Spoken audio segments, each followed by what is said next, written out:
Ray ဆင်းရမြို့တစ်မြို့ရေရှမ်းနေတဲ့အခြေအနေကနေပြန်လည်ထိန်းချုပ်ပြီးတော့မှရေစီးရေလာကိုပြန်လည်တန့်စင်မရ simulation game တစ်ခုဖြစ်ပါတယ် water physics ကိုတကယ် realistic ဖန်တီးထားတာကြောင့်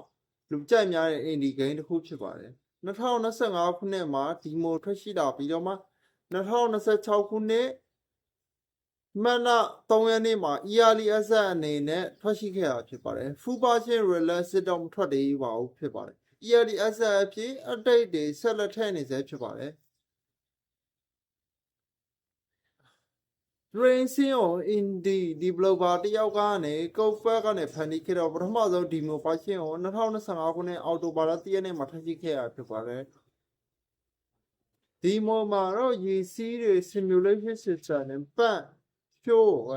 တိုးအစရှိတဲ့ float area တွေကို cleaner လောက်ချင်း early player တွေရှိရနေ free blood တွေရယူခဲ့တာဖြစ်ပါတယ် Red Dot community မှာ developer ကိုယ်တိုင် promote လုပ်ခဲ့ပြီးတော့မှ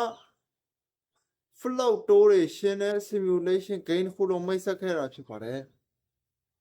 demo ပြီးမှာ player free blood ပေါ်မူတည်ပြီးမှ game ကိုဆက်လက်တိုးတက်အောင်လုပ်ခဲ့တာဖြစ်ပါတယ် water physics ကိုအဓိကထားပြီးမှ realistic လုပ်ခဲ့တာဖြစ်ပါတယ် gameplay scope မှတ်တို့ mission အစရှိတဲ့တိုးချခဲ့တာဖြစ်ပါတယ်